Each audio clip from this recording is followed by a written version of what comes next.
मु मोनालिसा प्रियदर्शिनी नंद। मोर कवितार कोरोना सचेतनता उपरे मोर कविताटी अछि। मोर कवितार शीर्षक है मेला महोत्सव होइब पुणी स्कूल खोलिब।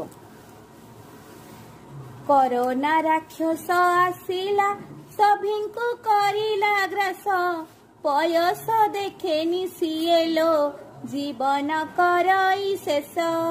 थंडा छिंक छाती जंत्रणा आउ सुखिला खास, कोरोना लक्षण जानी था परीक्षा करिकी आस।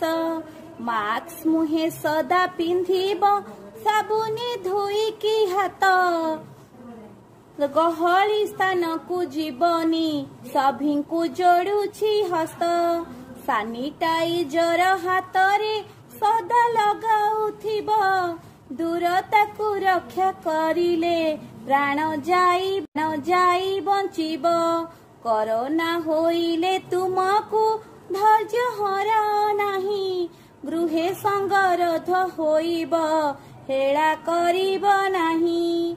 शारीरिक व्यायाम करिब सकाळु सारा उठी, काढ़ा बनाई की पीब कानी रे पका गंठी।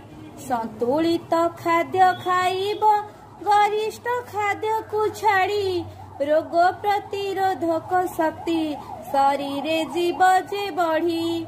मानसिक शांति रखिब सर्वदा मन भितरे, मिथ्या गुजब को न शुणी हृदय दृढ़ कर रे।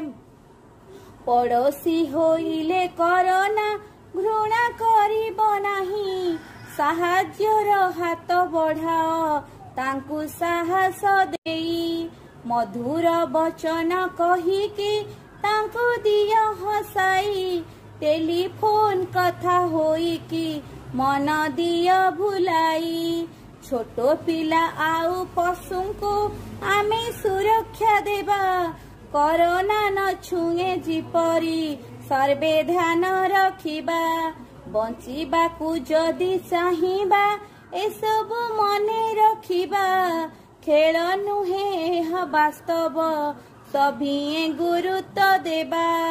झाड़ा बांती पेट जंत्रणा न आसिले स्वाद गंध, द्वितीय लहर लक्षण मनरे न रख द्वंद।